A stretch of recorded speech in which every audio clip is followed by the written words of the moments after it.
Hello guys, last 3-4 days నుంచి Instagram అలాగే YouTube open చేస్తే సిస్టర్ మిడ్ నైట్ అనే మూవీకి సంబంధించి రివ్యూస్ అయితే నాన్ స్టాప్గా వస్తున్నాయి భయ్య. మూవీ కేక, మూవీ ఖచ్చితంగా చూడాల్సింది. అంతేకాకుండా ఎలోన్ మూవీ, ఒక రొమాంటిక్ మూవీ, ఇలా ఎవరికి నచ్చిన రివ్యూ ఆడు ఇచ్చుకున్నాడు భయ్య. సరేలే ఇంత గట్టిగా చెప్తున్నారు కదా, మూవీ లేదని కాన్సెప్ట్ ఉంటుంది కదా అని వెతికాను భయ్య. మూవీ అయితే కేవలం హిందీలో ఉంది, ఇంకా తెలుగులో అయితే లేదు. సో మూవీ యొక్క రివ్యూ గురించి అయితే క్లియర్గా మాట్లాడుకుందాం భయ్య. ముందే చెప్పేస్తున్నాను, మూవీ కొంతమందికి మాత్రమే వస్తుంది. జనరల్ ఆడియన్స్ అయితే మూవీని అస్సలు చూడలేరు.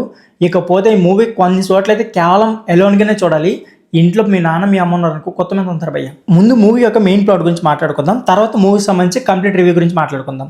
ముందుగా మూవీ యొక్క మెయిన్ ప్లాట్ ఏంటంటే, ఒక మూవీ యొక్క స్టోరీ విషయానికి వెళ్తే ఉమాని అమ్మాయి ఉంటుంది. ఆమెను పెళ్లి చేసిన తర్వాత ఒక స్లమ్లో తెచ్చి పడేస్తారు. ఇకపోతే స్లమ్లో ప్రతి ఒక్కరు పనికి వెళ్ళిపోతారు కాబట్టి ఆమెతో ఫ్రెండ్లీగా మాట్లాడడానికి ఎవరు ఉండరు. అంతేకాకుండా అతని హస్బెండ్ కూడా ఆమెతో ఫిజికల్గా మీట్ అవడానికి చాలా భయపడతారు. ఈ ప్రాసెస్లోనే ఆమె ఒక సైకోలా మారుతుంది. సో ఈ ప్రాసెస్లోనే ఆమె కనిపించిన ప్రతిదాన్ని కొరికి చంపేస్తుంది. అంతేకాకుండా తన హస్బెండ్తో ఫస్ట్ టైం అయితే ఇంటిమెంట్ అవుతారు. ఈ ఇంటిమెంట్ టైంలోనే అతను కూడా చంపేస్తుంది.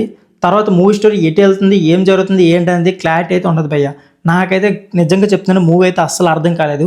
మీకు ఎవరికైనా అర్థమైతే మాత్రం ఖచ్చితంగా కామెంట్ బాక్స్లో నాకు క్లియర్గా అర్థమైంది చెప్పండి. మూవీ అయితే ఒక స్ట్రైట్గా వెళ్ళదు భయ్య. అసలు ఎందుకు మూవీ తీస్తారా అనిపిస్తుంది. బట్ ఈ మూవీలో మెయిన్ హైలైట్ హీరోయిన్ యాక్టింగ్ భయ్య.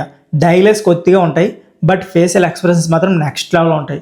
కెమెరా వర్క్ అయితే టూ గుడ్ అని చెప్పుకోవచ్చు. ఓవరాల్గా మూవీ అయితే విజువల్ పరంగా బాగుంటుంది, కానీ అసలు మూవీ అయితే మనకైతే ఎక్కదు భయ్య. సో మూవీ 1 hour 47 minutes ఉంటుంది. ఖచ్చితంగా లాస్ట్ వరకు అయితే స్కిప్ చేయకుండా ఎవ్వరు మూవీని చూడలేరు. మూవీ అంత దరిద్రంగా ఉంది భయ్య.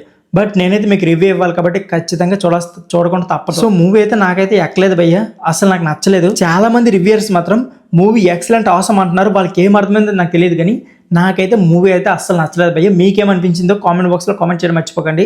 తెలుగులో వస్తే మాత్రం చూసి మళ్ళీ రివ్యూని అయితే ఖచ్చితంగా చేస్తాను. Thank you for watching.